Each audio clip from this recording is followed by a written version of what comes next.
Aqui é o Nepal, um pequeno país da Ásia Meridional, do tamanho do Acre, que fica bem no meio de dois gigantes asiáticos. De um lado faz fronteira com a Índia, do outro com a região autônoma do Tibete, que pertence à China.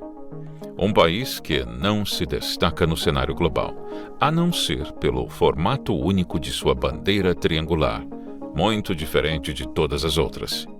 Talvez você conheça esse país pela Cordilheira do Himalaia, a mais alta cadeia montanhosa do mundo. 8 das 10 maiores montanhas que conhecemos estão no Nepal, incluindo o famoso Monte Everest.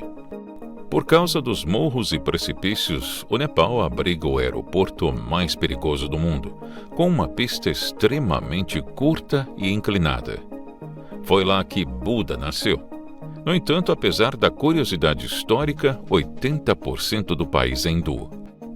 Matar uma vaca em solo nepalês pode resultar em cadeia. Isso porque o animal é considerado a encarnação de uma deusa do hinduísmo. Só que além de animais sagrados, picos montanhosos e bandeiras não convencionais, o Nepal foi palco de um grande acontecimento recente que catapultou o país para os assuntos mundiais. Vídeos mostrando uma enorme revolta popular contra o governo local começaram a ser postados em redes sociais. Jovens com bandeiras piratas do anime One Piece enfrentando a polícia com pedras, paus e gritos por liberdade. Prédios do governo em chamas, políticos agredidos nas ruas, outros fugindo de helicóptero para não serem pegos por manifestantes e o primeiro-ministro do país renunciando ao cargo. Mas como tudo isso começou? E qual é a relação entre essa revolta no Nepal e a luta internacional pela liberdade de expressão? Venha com a Brasil Paralelo entender como esse país tão pequeno ganhou os holofotes do mundo inteiro. A juventude nepalesa vinha demonstrando insatisfação com o estilo de vida dos políticos comunistas que governam o país e de seus familiares. Enquanto o Nepal mergulhava em pobreza e corrupção, diversas autoridades e seus filhos esbanjavam rotinas luxuosas nas redes. O estopim dos protestos foi a decisão do governo de bloquear 26 plataformas de mídias sociais, como o Facebook, Instagram, WhatsApp, YouTube e X. A justificativa foi que essas empresas não haviam se registrado e, por isso, não estavam submetidas à supervisão estatal para conter os discursos de ódio e as fake news. A intenção do governo era regulamentar as redes sociais, para que elas fossem gerenciadas, responsabilizadas e prestassem contas ao Estado nepalês. Além disso, as plataformas deveriam manter escritórios físicos ou pontos de contato no país para continuar operando. A medida foi vista por ativistas como uma forma de silenciar o crescente movimento anticorrupção online. Sem acesso às redes e sentindo sua liberdade cerceada, a população começou a protestar, num primeiro momento, pacificamente. Os atos foram organizados por jovens da chamada Geração Z, nome popular dado às pessoas nascidas entre 1995 e 2009, que atualmente têm entre 16 e 30 anos. A bandeira pirata do anime One Piece se tornou um símbolo entre os jovens neste movimento antigoverno, sendo vista com frequência nas ruas. O anime conta as aventuras do pirata Luffy e sua equipe, enquanto lutam contra governos corruptos e desafiam o controle autoritário. A associação da bandeira com liberdade, rebelião e resistência repercutiu profundamente entre os jovens, que veem sua luta refletida nas batalhas do pirata do desenho contra os governantes injustos. Os atos se multiplicaram e foram parar na frente do parlamento nepalês. A polícia interveio fortemente, dispersando manifestantes que tentavam forçar a entrada no prédio. Uma tragédia aconteceu. A ação policial deixou 19 mortos e mais de 400 feridos, segundo a agência de notícias Reuters. O governo precisou voltar atrás na decisão e reativou as plataformas digitais no país. Mas era tarde demais. Ao contrário do esperado pelas autoridades, os atos não cessaram. A indignação com as mortes manteve as ruas cheias e a violência escalou. Punam os assassinos do governo, parem de matar crianças, gritavam manifestantes em frente ao parlamento. Toques de recolher foram impostos, escolas foram fechadas, mas novas marchas ignoraram as restrições do governo. O então primeiro-ministro Khadga Prasad Sharma Oli prometeu realizar uma comissão para investigar a reação violenta da polícia, além de indenizar as famílias dos mortos e oferecer tratamento médico aos feridos. Em meio à enorme pressão, ministros foram demitidos, mas nada disso parecia conter a multidão indignada.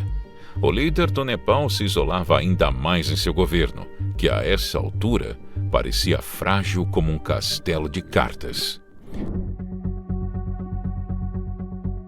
No dia seguinte, os manifestantes atacaram uma série de prédios públicos e residências de autoridades. Incendiaram o parlamento, a Suprema Corte e o complexo governamental de Singha Durbar. O prédio do Kantipur Media Group, maior grupo de mídia do Nepal, amanheceu em chamas. Seus sites ficaram fora do ar.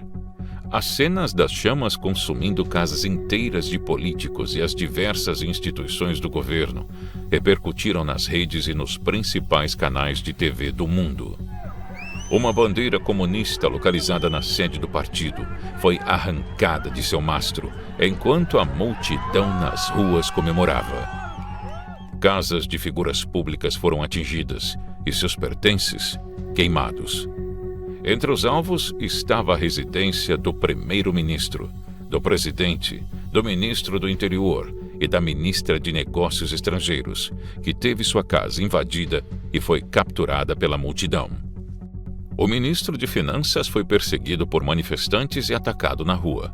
Posteriormente, foi lançado em um rio, segundo vídeos que circulam em redes sociais. Um dos momentos de maior revolta e tensão na capital Katmandu foi quando manifestantes prenderam a esposa do ex-primeiro-ministro na sua residência e depois incendiaram o local. Ela foi queimada viva dentro da própria casa. Resgatada e levada ao hospital com queimaduras graves, acabou não resistindo aos ferimentos e faleceu.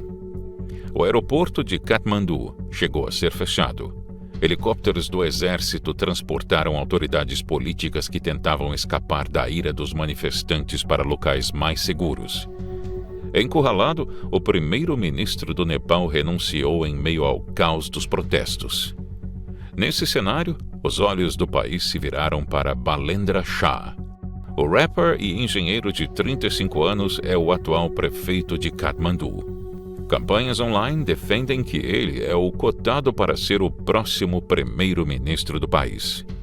Para muitos jovens, Shah é a figura que melhor representa a ruptura com uma política marcada por dinastias e corrupção. Se estiver gostando do vídeo, deixe um like. Isso sinaliza para nós que você assistiu até aqui e que podemos seguir produzindo mais conteúdos neste formato. Apesar de sua política ser dominada há décadas por partidos que defendem o comunismo, o sistema político é multipartidário e o mercado segue funcionando em moldes capitalistas. Grande parte da economia nepalesa depende de remessas enviadas por trabalhadores no exterior.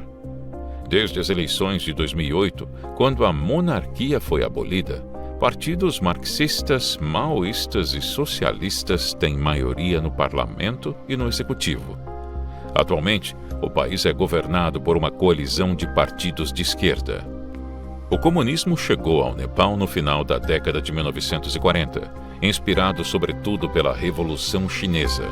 Em 1949 foi fundado o primeiro Partido Comunista do Nepal, sob a liderança de Pushpa Lal Shrestha, que traduziu o Manifesto Comunista para o idioma local.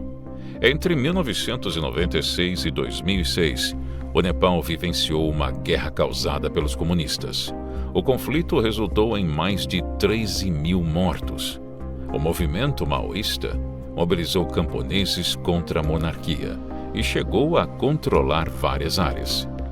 Pouco depois, a monarquia foi abolida por plebiscito e o país se transformou em uma república.